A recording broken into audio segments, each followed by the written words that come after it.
मतलब हम खुद को भी धोखा देने में नहीं कतराते हैं, इतना भ्रमित कर लेते हैं अपने आप को।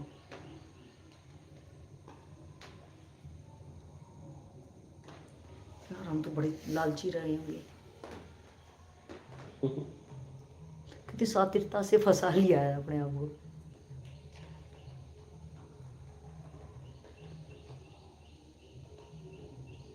तो क्या अब हम ये दृढ़ संकल्प कर लें, ये अब जो फंसाना था वो तो फंस लिया, और अब नहीं फंसेंगे भाई किसी भी चीज में। तो वो जो किसी में नहीं फंसेंगे, लेकिन जहां फंसे वहां से पहले निकलेंगे। नए में तो नहीं फंसेंगे, लेकिन पुराने से तो निकालना है। तो वो कैसे निकलेंगे? ईमानदारी, सत्कर्म अपना लो, वहां मत जाओ। क्या? त्याग ही परम सुख है। ऐसे लोगों का जीवन में त्याग कर दो जिनके द्वारा आप फंसे हो। तो इसलिए तो मैं कह रहा हूं, देखो कहां कहां फंसे हो। उनसे तो दूर होना पड़ेगा ना, क्योंकि उनका काम ही आपको फंसाना।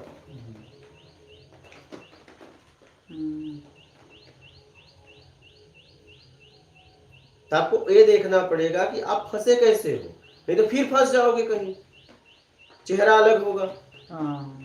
हम तो वही के वही है ना। हाँ सही है। तो पहले तो ये देखो कि आप फंसे कैसे जीवन में। जब ये देख पाओगे तो आगे नहीं फंसोगे एक, और वहां से निकाल लोगे। लेकिन जब देख ही नहीं पाओगे कैसे फंसा, तो आगे भी फंस जाओगे, पीछे निकाल भी नहीं पाओगे, तो आप ऐसे ही भटकते रह जाओगे ब्रह्म में। इसलिए बारीकी से यात्रा करो, सूझबूझ के साथ यात्रा करो, समझ के साथ यात्रा करो। जज्बात आवेश में यात्रा नहीं है अध्यात्म का।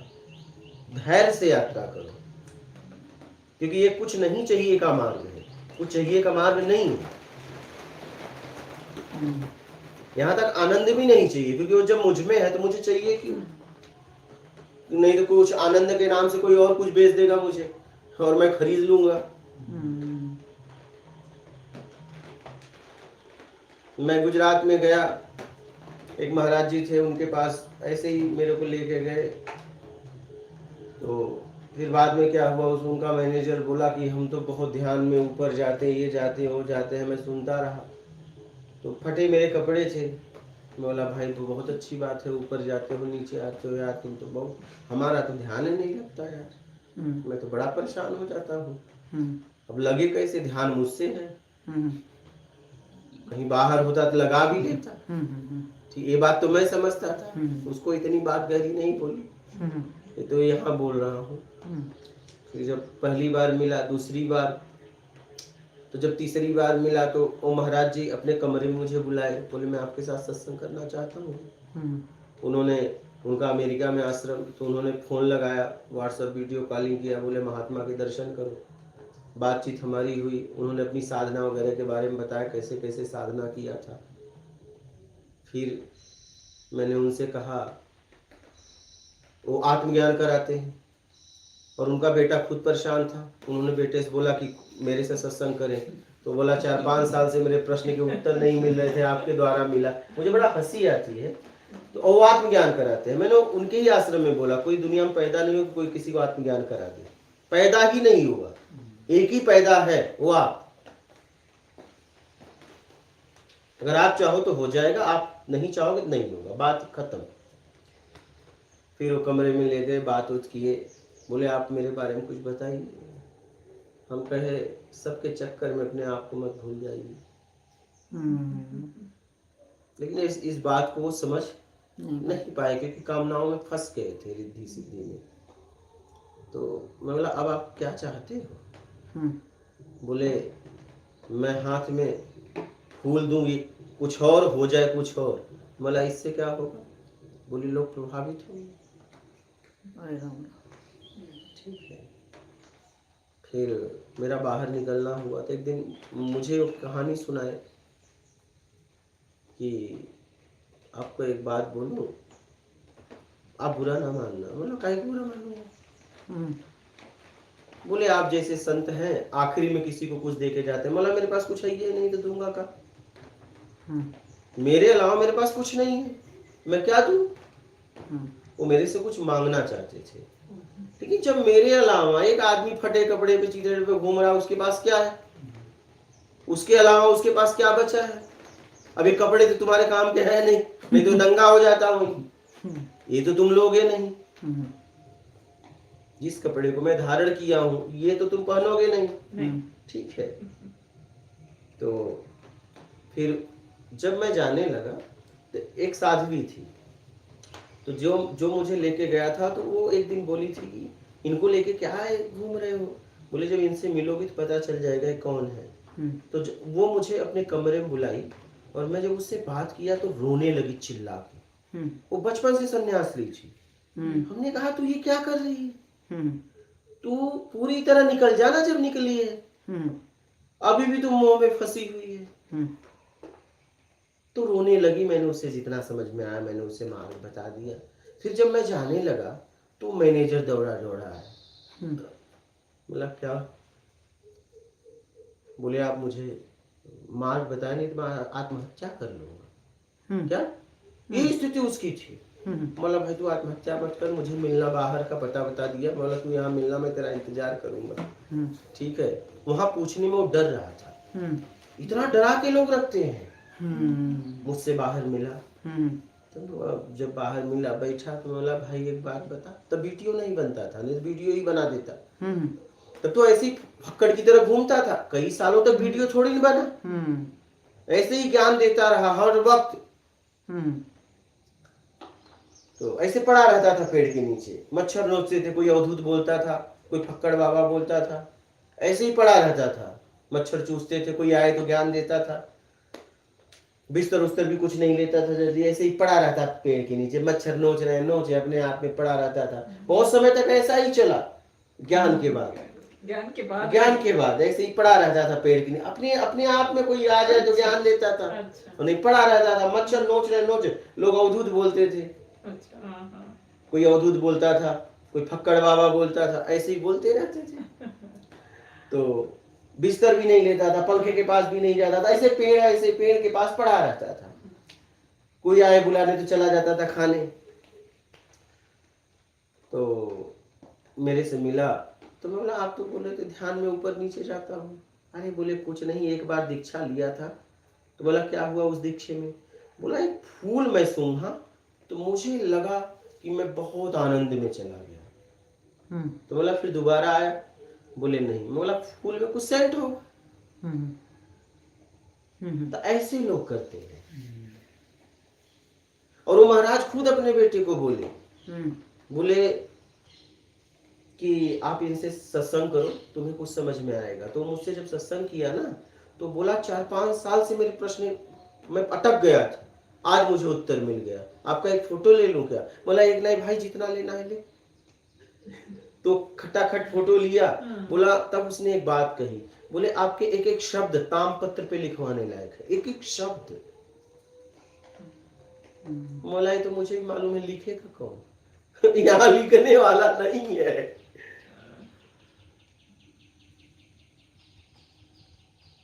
मैं बोलूं मैं लिखूं, लेकिन अब मैं बोलूं कि लिखूं कि बोलूं?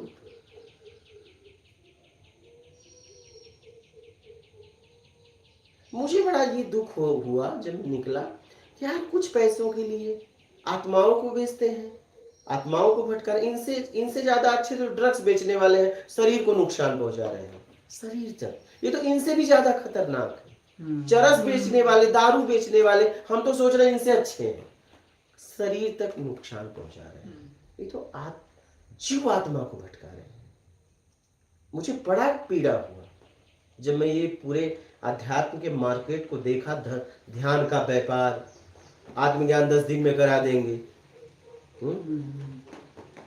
जैसे वो एक आज कमेंट कर दिया था 3 दिन में कोई चित्रकूट में है आत्मज्ञान करिए। ये कुछ पैसों के लिए बताइए, ये अपनी आत्मा को बेच रहे हैं। क्या होगा इनका? मुझे तो लगता है इनको पर्सनल इनके लिए नर्क बनाया जाएगा। हाँ, ये ध्यान को बेच रहे हैं। ध्यान कभी बेचा खरीदा नहीं जा सकता, अध्यात्म कभी बेचा खरीदा नहीं जा सकता, माँ का दूध बच्चों के लिए बेचा खरीदा ही नहीं जा सकता। हमें बड़ी पीड़ा हुई। हमने कहा प्रत्यक्ष मार्ग ढूंढूंगा, समझ के और निकल, जिसमें कुछ करना ही ना, कर करके थक गए। ये करो, वो करो, वो करो, वो करो। अरे भाई, कुछ करने से संसार के वस्तुएं मिलेंगी, ठीक है। कुछ न करने में तुम हो, तो कुछ न करके मूल तक पहुंच सकते हो। तो कुछ न करने की स्थिति में कैसे पहुंचो, बस इसके लिए मुझे काम करना है। तो मैं तो आश्रमों में जाके रोता था कि ये क्या कर रहे हैं, मात्र कुछ पैसों के लिए ये क्या कर रहे हैं। झगड़ भी जाता था, ये तुम क्या कर रहे हो, जवाब दो मेरा। वो तो मुझे पास भी नहीं आने देता था। हमारे तो झगड़े हो जाते थे, क्योंकि कष्ट होता था यार, मात्र कुछ पैसों के लिए ये जीव आत्माओं को भटका रहे। इतनी उम्मीद लेके आपके पास कोई आता है, अरे या तो है तो बताओ, या तो ना बोल दो। कुर्सी के लायक हो तो जवाब दो, नहीं कुर्सी छोड़ दो। सीधी सी बात है। कहा भी गया है, अगर एक शिष्य बनाते हो उसका कल्याण नहीं हुआ तो 100 गौ हत्या का पाप लगता है।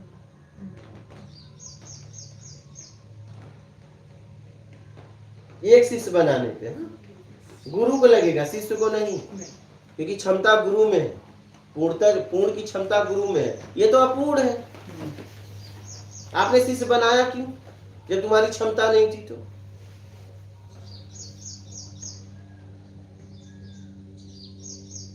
हमें समझ के चलना है। मुझे तो बड़ी तकलीफ होती थी, इसीलिए मैंने कहा कि ऐसा मार्ग ढूंढूंगा ना, ये जितना है सब उखड़ जाएगा। प्रत्यक्ष ढूंढूंगा, ऐसा मार्ग ढूंढूंगा कि ये सब खत्म ही हो जाएगा। प्रत्यक्ष मार्ग ढूंढूंगा जिसमें कुछ करना ही नहीं होगा, बस समझना होगा। क्या समझना? हाँ, तो ये प्रत्यक्ष मार्ग है। किसी का नहीं है, जिसने समझा उसका होगा। ये सीधा निकलने का मार्ग है। इधर कोई मालिक नहीं, ज्ञान के क्या बोलोगे? ईमानदारी सत्कर्म कहा बोलोगे? किसी से बोलोगे भी तो क्या बोलोगे? कहोगे ईमानदारी सत्कर्म, कहोगे ये तो हम बचपन से सुनते हैं, तो ठीक है अपना लेते हैं। सही। ये ऐसा ज्ञान है कि आप इसे बेच खरीद नहीं सकते। नहीं तो बाहर सभी आध्यात्मिक संस्थाओं में हाँ, हर एक का अपना प्रोडक्ट होता है। वही तो कह रहा हूँ। कोई क्रिया है, हाँ, इस तरह का ध्यान है, उस तरह का ध्यान हाँ, है, और वो स्पेशलाइज्ड है उसमें, तो आपको उनके पास जाना पड़ेगा। हाँ, तो उसकी फिर वो फीस लगाएंगे। तो ये सब। और अगर किसी को आप बोल दो कि ईमानदारी से जियो, तो उसके लिए वो आपको क्या देगा? अरे कैसे मांगोगे भाई? किसका मांग रहे हो? ठीक है, भोजन करोगे, करा देते। हाँ, बेच नहीं सकते इसे आप। प्रत्यक्ष ज्ञान क्या बोलोगे बताओ? ईमानदारी सत्कर्म अपना लो भैया, कल्याण हो जाएगा। तो क्या मांगोगे उससे? मोनेटाइज ही नहीं कर सकते। इसलिए ये एक अनसक्सेसफुल बिजनेस मॉडल है। उसके बाद इसका बिजनेस बनेगा नहीं आगे। नहीं, कैसे बनेगा? कैसे बनेगा? कोई आया, कोई ईमानदारी सत्कर्म अपना लो, कर्म करते हुए ध्यान रखना, छल कपट चोरी बेईमानी चापलूसी मक्कारी धूर्ता पाखंड मत करना। बोलेगा ये तो हमें भी पता था। हाँ, लेकिन अपनाया नहीं था, लेकिन आप कह रहे हैं तो अपनाऊंगा। बस नहीं, आप जब उसे पता था तो पैसा क्यों देगा? क्योंकि ये बात तो उसे भी पता है, कोई नया थोड़ी ना है। ये तो कहीं ना कहीं हमारे नेचर में भी है, और घर बार में ऐसे भी सुनते रहते हैं, पैदा हुए जब से। ये कोई बेच खरीद नहीं सकता, नहीं सकता, इसका व्यापार नहीं हो सकता। ये ना हो कि आगे जाके ईमानदारी की साबुन आ जाए, पेस्ट आ जाए। नहीं, इतनी तो समझदार दुनिया है। नहीं, और नहीं है तो भोगे फिर। मार्केटिंग वाले कल को कर भी देंगे ईमानदारी वाला साबुन। हाँ, ईमानदारी सत्कर्म। देखिए वो कामनाओं वाले लेंगे, क्योंकि कर्म में ईमानदारी करना है। नहीं, इसका व्यापार नहीं होगा, क्योंकि जिज्ञासु इतना समझदार होता है। नहीं, अभी थोड़े दिन पहले कोई चैनल खोला था, तो उसने वो टी शर्ट ही बना दी थी। वो तो बना दिया, ठीक है। मैं तो कह रहा हूँ ठीक है, मेहनत कर रहा है, उसने फोटो लगा के भाई टी शर्ट पे उसने कर दिया, करना नहीं चाहिए, ठीक है, और कोई काम कर लेता। क्या क्या बनाया था टीचर, लिखा था कुछ? जैसे उसके चैनल पे हमको दिखाया लोगों ने कि वो हमारा फोटो लगा के अच्छा टी शर्ट बेच रहा है, अच्छा। ठीक है, उसे नहीं करना चाहिए, फिर भी कोई बात नहीं, वैसे भी टी शर्ट पहनते ही हो, पहन लो, जाओ। तो ऐसे ही तो साबुन भी ईमानदारी सत्कर्म की साबुन लगा के नहा लेंगे। लोग थोड़ा नहीं, जैसे आजकल स्पिरिचुअल वर्ल्ड में ध्यान एक ट्रेंडिंग है, बहुत हाइप पे है, हर कोई ध्यान ध्यान ध्यान। तो हो सकता है समय बदलेगा, क्योंकि आज ध्यान की वेव है, सब उस पे चढ़ रहे हैं एकदम। उसकी टाइम आएगा, इससे पहले उतना नहीं था, तो उसकी वेव डाउन होगी। तो कहीं ऐसी इसकी भी वेव आ सकती है कि ईमानदारी से जियो, पर वो ईमानदारी एक ऐसी चीज है कि फिर आप उसको मार्केट पैकिंग नहीं कर सकते, मार्केट नहीं कर सकते। हाँ, नहीं कर सकते, जिसको उसको अपने आप में नहीं कर जगना है और करना है। नहीं कर सकते, इसका मार्केटिंग नहीं होगा। मैं पूरी तरह समझ के खोजा हूँ, न तो तू कर पाएगा न कोई कर पाएगा, नहीं होगा।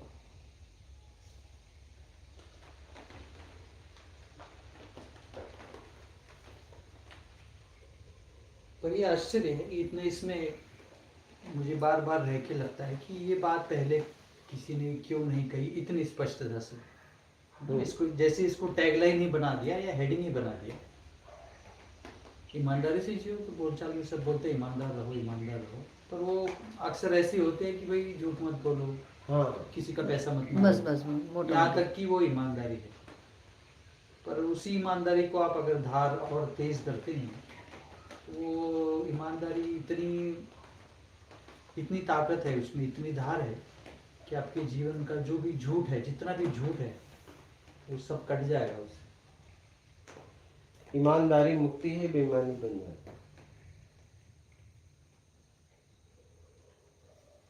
और ये दो वाक्य भी ना आपको पल पल याद रहें, तो आपको भी लगे कि जब आप बेईमानी कर रहे हो, पर ये अगर साधक को ये मन में ही उसमें सजगता में रहे, तो बेईमानी करते ही वो भी समझेगा कि ये फिर फंस रहे। वरना तो आदमी बेईमानी करता है फिर जस्टिफाई करता है, नहीं यार ऐसे है तो इसलिए थोड़ा 19-20 थोड़ा चलता है, 19-19 चलता थोड़ा बड़ा है, चलता ऐसा है। है इसलिए थोड़ा सा क्या फर्क पड़ता क्या है, फर्क? उससे क्या होता है, किसी का नुकसान तो नहीं हुआ, इस तरह से जस्टिफाई करता है। और ये हमारे लिए बड़ा घातक है जो प्रत्यक्ष ज्ञान ने हमें बताया, नहीं तो हमें तो पता ही नहीं था ईमानदारी क्या चीज़ है। ईमानदारी खाली शब्द डिक्शनरी में रह गई थी हमारे लिए।